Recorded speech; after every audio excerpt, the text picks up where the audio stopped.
Hello दोस्तों, मैं अभिलाष त्रिवेदी आप सभी का स्वागत करता हूं विकास स्टडी सर्किल के यूट्यूब चैनल पर। दोस्तों, पिछली हिंदी की क्लास में हम लोगों ने एक महत्वपूर्ण टॉपिक वाच्य को समाप्त किया था।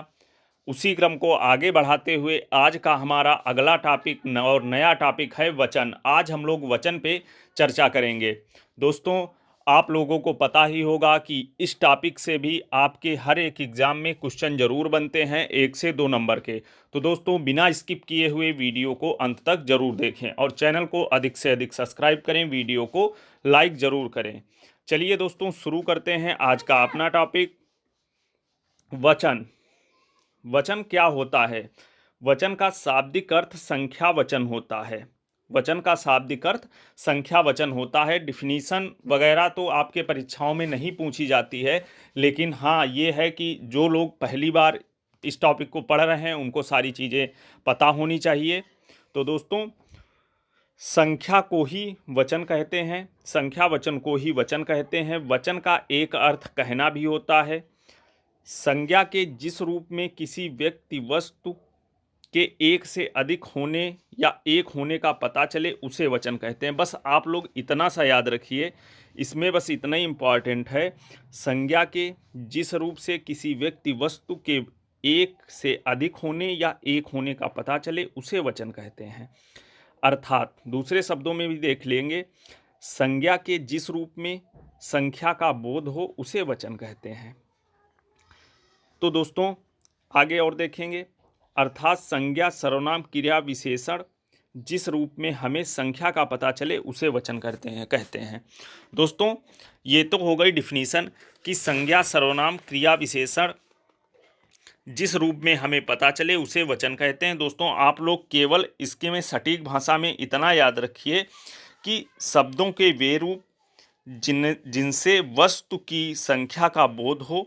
अगर वस्तु की संख्या एक है तो एक वचन, अगर वस्तु की संख्याएं बहुत हैं या दो एक से अधिक हैं तो वो बहुवचन होती है। आप लोग केवल इतना सा याद रखिए। दोस्तों, मैंने क्या बताया? शब्दों के वे रूप जिसमें वस्तु की संख्या का बोध होता है। केवल आप इतना याद रखिए, वो संख्या अगर एक है तो वो एक वचन के लिए प्रयुक्त होगी, अगर वो संख्याएं एक से अधिक हैं तो वो बहुवचन के लिए प्रयोग होंगी। जैसे एग्जाम्पल के तौर पे देखते हैं, जैसे लड़की खेलती है और लड़कियां खेलती हैं। लड़की खेलती है मतलब ये सिंगल लड़की एक है तो ये हमारा हो गया एक वचन, और लड़कियां खेल रही यानी कि बहुत सारी लड़कियां खेल रही हैं तो ये हमारा हो गया बहुवचन। टाइम ना वेस्ट करते हुए दोस्तों आगे बढ़ते हैं, क्योंकि ये सारी चीज़ें आप सभी लोग जानते होंगे कि बहुत ज़्यादा आपकी परीक्षाओं की दृष्टि से महत्वपूर्ण नहीं है। क्वेश्चंस आपके कहाँ से बनेंगे, आपके लिए क्या महत्वपूर्ण है, वो मैं आप लोगों को आगे बताऊंगा। वचन के भेद। वचन होते कितने प्रकार के हैं? दोस्तों, वचन हिंदी में 2 प्रकार के होते हैं, एक वचन और बहुवचन। एक वचन और बहुवचन। वचन हिंदी में 2 प्रकार के होते हैं, एक वचन और बहुवचन। लेकिन संस्कृत व्याकरण में वचन 3 प्रकार के होते हैं, एक वचन, द्विवचन और बहुवचन। और इंग्लिश में भी फिर 2 प्रकार के हो जाएंगे, सिंगुलर और प्लूरल। सॉरी दोस्तों। तो बाकी आपको इनसे कोई मतलब नहीं है। आप इतना याद रखिए कि वचन पढ़ रहे हैं, हिंदी में वचन की संख्या होती है 2, एक वचन और बहुवचन। एक वचन किसे कहते हैं? जैसा कि मैंने अभी बताया आप लोगों को, जिस शब्द के कारण हमें किसी व्यक्ति, वस्तु, प्राणी या पदार्थ आदि के एक होने का पता चले उसे एक वचन कहते हैं। जो कोई वस्तु हो, व्यक्ति हो, प्राणी हो, पदार्थ हो, कुछ भी हो, जहाँ पे सिंगल एक का पता चले वो हमारा एक वचन होता है। एग्जाम्पल बहुत सारे लिखे हैं, जैसे लड़का, लड़की, गाय, सिपाही, बच्चा, कपड़ा, माता, पिता, पुस्तक, स्त्री, ये सारे हमारे एक वचन के उदाहरण हैं। बहुवचन क्या होता है? बहुवचन क्या है देख लेते हैं। जिस विकारी शब्द या संज्ञा के कारण हमें व्यक्ति, वस्तु, प्राणी, पदार्थ आदि के एक से अधिक होने का पता चले उसे बहुवचन कहते हैं। जैसे मैंने वचन की डिफिनीशन ही बताई थी कि जहाँ पे संख्या का बोध हो वो वचन कहलाता है, और एक वचन के अंतर्गत किसी एक व्यक्ति, वस्तु का पता चले वो हमारा एक वचन होता है, और बहुवचन के अंतर्गत जहाँ एक से अधिक होने का, अधिक संख्या होने का पता चले वो हमारा बहुवचन होता है। इसके एग्जाम्पल आप सभी लोग परिचित होंगे, बचपन से पढ़ते आ रहे हैं। लड़के, गायें, कपड़े, टोपियाँ, मालाएं, पुस्तकें, गुर्जन, रोटियां, ये सारे हमारे बहुवचन के उदाहरण हैं। देख लीजिएगा आप लोग। आगे देखते हैं एक वचन और बहुवचन के कुछ नियम। दोस्तों, अब यहाँ से आपका टॉपिक इम्पॉर्टेंट है, क्योंकि आपकी प्रतियोगी परीक्षाओं में क्वेश्चन यहीं से बनते हैं कि एक वचन और बहुवचन के नियम पूछते हैं। कि तो आप लोगों को नियम जब याद होंगे, कि सारी चीज़ें पता होंगी कि एक वचन का बहुवचन में कैसे परिवर्तन होता है, या कहीं कहीं कोई वाक्य ऐसा लिखा होता है, पता आप लोगों को चलता है ये एक वचन में है लेकिन वो होता बहुवचन में है। कोई कोई चीज़ें बहुवचन होती हैं लेकिन होती वो एक वचन में है। तो आपको नियम सारे याद होने चाहिए। तो यहाँ से आप लोग बिल्कुल अच्छे से वीडियो को देखिए। क्या लिखा है? आदरणीय या सम्मानित व्यक्तियों, आदरणीय या सम्मानित व्यक्तियों के लिए बहुवचन का भी प्रयोग होता है, लेकिन एक वचन व्यक्तिवाचक संज्ञा को बहुवचन में ही प्रयोग किया जाता है। लिखा क्या है? मतलब इतना आप समझिए कि जितने भी सम्मानित लोग होते हैं, सम्मानित लोगों के साथ बहुवचन का प्रयोग किया जाता है। सम्मानित लोगों के साथ बहुवचन का प्रयोग किया जाता है। जैसे एग्जाम्पल देखेंगे, गांधी जी चंपारण आए थे। गांधी जी चंपारण आए थे। गांधी जी एक सम्मानित व्यक्ति हैं, आप सभी लोग जानते हैं, महात्मा गांधी से सभी परिचित होंगे। गांधी जी चंपारण आए थे। आप कभी इसको ऐसे यूज नहीं करेंगे कि गांधी जी चंपारण आया था। ये तो गांधी जी तो यहाँ एक सिंगल की बात हुई ना, एक वचन की बात हुई।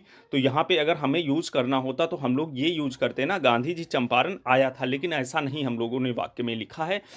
क्या पढ़ा है कि गांधी जी चंपारण आए थे, क्योंकि गांधी जी एक सम्मानित व्यक्ति हैं। और आपको नियम में मैंने बताया है कि सम्मानित लोगों के लिए बहुवचन का प्रयोग किया जाता है। तो ये हुआ। दूसरा देखो एग्जाम्पल, शास्त्री जी बहुत ही सरल स्वभाव के थे। शास्त्री जी एक सम्मानित व्यक्ति हैं। ये आगे लिखा है बहुत ही सरल स्वभाव के थे। आप कभी ऐसा प्रयोग नहीं कर सकते कि शास्त्री जी बहुत सरल स्वभाव का था, नहीं यूज कर सकते, क्योंकि शास्त्री जी सम्मानित व्यक्ति हैं। आपने नियम में पढ़ रखा है कि सम्मानित व्यक्तियों के लिए बहुवचन का प्रयोग किया जाता है। आगे लिखा है गुरु जी आज नहीं आए। कभी आप लोग ये नहीं बोलते होंगे कि गुरुजी आज नहीं आया, एक वचन में इसको नहीं यूज करते हैं। लेकिन जबकि आप लोगों को पता है कि गुरुजी 4-5 नहीं, गुरुजी एक ही केवल सिंगल पर्सन के लिए यूज किया जा रहा है। आगे है पापा जी कल कलकत्ता जाएंगे। बहुवचन में यूज हो रहा है कि नहीं, लेकिन पापा जी यहाँ एक वचन है, लेकिन पापा जी सम्मानित व्यक्ति हैं। आपने पढ़ रखा है सम्मानित व्यक्तियों के लिए एक बहुवचन का प्रयोग किया जाता है। ऐसे ही अगला एग्जाम्पल है, गांधी जी छुआछूत के विरोधी थे, श्री रामचंद्र वीर थे। तो आशा करता हूं दोस्तों ये नियम आपको लोगों को अच्छे से क्लियर हुआ होगा। आगे देखते हैं दूसरा नियम हमारा क्या है। तो आपके एग्जाम में जहां भी सम्मानित व्यक्तियों का पूछे, जितने भी ये सम्मानित व्यक्ति आप लोग यूज़ करते हैं, आप सभी को पता होगा, आप लोग वहाँ पे देखना। तो वहाँ पे आप लोग इतना बस याद रखना कि सम्मानित लोगों के लिए बहुवचन का प्रयोग किया जाता है। ये नियम है आपका। दूसरा अगला पॉइंट दिया है हमारा, द्रव्य की सूचना देने वाली द्रव्यवाचक संज्ञाओं का प्रयोग केवल एक वचन में होता है। ये इतना समझिए, जितनी द्रव्यवाचक संज्ञाएं होती हैं उनका प्रयोग केवल केवल एक वचन में होता है। द्रव्यवाचक संज्ञाएं कौन कौन सी हैं? आपको जब मैंने संज्ञा पढ़ाई थी तो वहां पे सब कुछ बताया था कि द्रव्यवाचक संज्ञाएं कौन है। जैसे तेल, घी, पानी, दही, लस्सी, रायता, ये जितने शब्द हैं और इससे भी अधिक, और आप लोग देखना कि ये सारी द्रव्यवाचक संज्ञाएं हैं। इतना याद रखिए कि द्रव्यवाचक संज्ञाओं के लिए एक वचन का प्रयोग किया जाता है, हमेशा एक वचन का प्रयोग किया जाता है, सार्वभौमिक सत्य है। आगे बढ़ते हैं। अगला हमारा है पॉइंट, वचन के कुछ शब्दों का प्रयोग हमेशा बहुवचन में किया जाता है। कुछ शब्द यहाँ नीचे दिए हैं, आप लोग याद रखना, इनका प्रयोग हमेशा बहुवचन में किया जाता है। जैसे दाम, दर्शन, प्राण, आंसू। प्राण आंसू बहुत बार आपके एग्जाम में आ चुका है। लोग, अच्छत। अच्छत ये कौन है? अच्छत वही वाला अच्छत है जो आप लोग पूजा करते हैं और उसको चढ़ाते हैं। चावल जो होता है उसको अच्छत बोलते हैं। अच्छत, होश, समाचार, हस्ताक्षर, दर्शन, ये सारे शब्दों का प्रयोग बहुवचन में किया जाता है। उदाहरण देखेंगे। उदाहरण हमारा दिया है, आपके हस्ताक्षर बहुत अलग हैं। तो ये जो हस्ताक्षर शब्द आ गया यानी कि ये बहुवचन है। हस्ताक्षर बहुवचन के लिए प्रयोग किया जाता है। आगे है आपके दर्शन मिलना मुश्किल है। दर्शन जैसा मैंने आपको बताया दर्शन बहुवचन के लिए यूज होता है, आप अभी ऊपर स्लाइड में पढ़ चुके हैं। तुम्हारे दाम ज़्यादा हैं, दाम हमेशा बहुवचन के लिए प्रयोग किया जाता है। आज के समाचार क्या है, समाचार आ गया, ये बहुवचन के लिए यूज किया जाता है। आपका आशीर्वाद पाकर मैं धन्य हो गया, तो आशीर्वाद यहाँ पे लिखा है, तो आशीर्वाद हमेशा बहुवचन के लिए प्रयोग किया जाता है। दोस्तों आगे बढ़ते हैं। आगे हमारा अगला पॉइंट है दोस्तों हमारा अगला पॉइंट क्या है, कभी कभी कुछ लोग बड़प्पन दिखाने के लिए वह और की जगह पर वे और हम का प्रयोग करते हैं। देखते हैं एग्जाम्पल। जैसे एग्जाम्पल क्या लिखा है, मालिक ने नौकर से कहा हम मीटिंग में जाएंगे। हम मीटिंग में जाएंगे, आप लोग जानते हैं ये बहुवचन का शब्द है। हम हमेशा थर्ड पर्सन का है, ये बहुवचन के लिए यूज़ किया जाता है, लेकिन यहाँ पे बहुवचन नहीं, ये हम मीटिंग में जाएंगे, मालिक मीटिंग में जाएगा, यानी कि एक सिंगल पर्सन की बात है, लेकिन यहाँ पे बहुवचन का यूज होगा। आगे है जब गुरुजी आए तो वे बहुत खुश थे। जब गुरुजी घर आए तो वे बहुत खुश थे। आगे है हमें याद नहीं हमने ऐसा कहा था। आगे है अगला पॉइंट दोस्तों हमारा है दोनों वचनों में जातिवाचक संज्ञा का प्रयोग किया जाता है। जैसे एग्जाम्पल देखते हैं, जातिवाचक संज्ञा का यूज दोनों वचनों के लिए होता है, एक वचन के लिए भी होता है, बहुवचन के लिए भी होता है। कैसे, कुत्ता भौंक रहा है, कुत्ता भौंक रहा है, यानी कि जातिवाचक संज्ञा है कुत्ता, और भौंक रहा है, ये हो गया वाक्य हमारा एक वचन का, ये हो गया एक वचन का। लेकिन कुत्ते भौंक रहे हैं, ये हो गया, आप लोग जान रहे हैं, बहुत सा एक कुत्ते की बात नहीं, बहुत सारे कुत्तों की बात है, तो ये हो गया बहुवचन। तो जातिवाचक संज्ञाएं जितनी होती हैं उनका यूज एक वचन और बहुवचन दोनों के लिए होता है, ये चीज आप ध्यान रखिए। आगे बढ़ते हैं। आगे क्या है, धातुओं की जाति बताने वाली संज्ञाओं का प्रयोग एक वचन में ही होता है। जैसे सोना चांदी धन आदि, ये जो सोना चांदी, ये जितनी भी द्रव्यवाचक ये भी संज्ञाएं हैं एक तरीके से, ये जितनी भी धातु की जातिवाचक संज्ञा हैं इनका प्रयोग एक वचन में होता है। जैसे उदाहरण देखेंगे, सोना बहुत महंगा है, चांदी सस्ती है, उसके पास बहुत धन है, उसके पास बहुत धन है। ये हमेशा आपका ये सारे शब्द एक वचन में प्रयोग किए जाएंगे। सोना चांदी धन, सोना चांदी धन, ये एक वचन के उदाहरण हैं, एक वचन, ये सब एक वचन में आएंगे। आगे बढ़ते हैं। अगला पॉइंट है हमारा, और मोस्ट इंपॉर्टेंट भी इंपॉर्टेंट, सिर्फ एक वचन में हर, प्रत्येक और हरेक, हर, प्रत्येक और हरेक का प्रयोग होता है। जहाँ पे ये तीन शब्द मिले, हर, प्रत्येक, हरेक, इनका यूज हमेशा एक वचन में होता है। जैसे एग्जाम्पल देखेंगे, हर एक कुआं का पानी मीठा नहीं होता, हर एक आया एक वचन में, ये एक वचन। अगला है प्रत्येक व्यक्ति यही करेगा, प्रत्येक व्यक्ति यही कहेगा, प्रत्येक आया एक वचन। हर इंसान इस सच को जानता है, हर आया ये हमेशा एक वचन के लिए। तो मैंने क्या बताया, पॉइंट क्या है, आप लोग हमेशा याद रखना कि हर, प्रत्येक और हर एक, ये तीन शब्द, हर, प्रत्येक और हर एक, इनका प्रयोग हमेशा एक वचन में होता है, और आपके परीक्षाओं की दृष्टि से बहुत ही इम्पॉर्टेंट है, 3-4 बार यहाँ से क्वेश्चन पूछ चुका है। आगे बढ़ते हैं। आगे अगला पॉइंट है, समूहवाचक संज्ञा का प्रयोग केवल एक वचन में ही किया जाता है। जितनी समूहवाचक संज्ञाएं हैं इनका यूज एक वचन में होता है। एग्जाम्पल देखेंगे, जैसे इस देश की बहुसंख्यक जनता अनपढ़ है, बहुसंख्यक जनता अनपढ़ है, समूहवाचक संज्ञा है, ये समूहवाचक संज्ञा है, यहाँ पे ग्रुप की बात है, लेकिन इसका यूज हमेशा समूहवाचक संज्ञा का यूज एक वचन में किया जाएगा।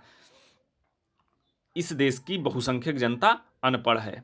आगे देखेंगे, लुटेरों की एक टोली ने बहुत उत्पात मचा रखा है।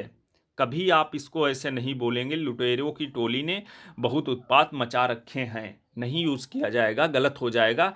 कि क्यों? क्योंकि नियम कहता है हमारा समूहवाचक संज्ञाओं का प्रयोग हमेशा एक वचन के लिए किया जाता है। समूहवाचक संज्ञाओं का यूज हमेशा एक वचन के लिए होता है।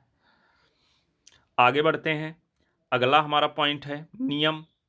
ज्यादा समूह का बोध कराने के लिए समूहवाचक संज्ञा का प्रयोग बहुवचन में किया जाता है। ज्यादा समूहों का बोध करने के लिए समूहवाचक संज्ञा का प्रयोग बहुवचन में किया जाता है। एग्जाम्पल देखेंगे, विद्यार्थियों की बहुत सी टोलियां गईं, ये बहुवचन हुआ।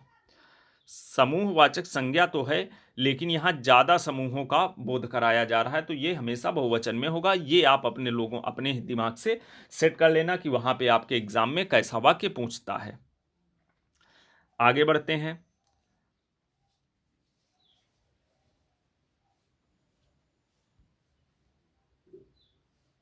हाँ, ये अगला पॉइंट हमारा, एक से ज्यादा अवयवों का प्रयोग बहुवचन में होता है। ध्यान से देखना, एक से ज्यादा अवयवों का प्रयोग बहुवचन में होता है, लेकिन एक वचन में उनके आगे एक लगा देते हैं।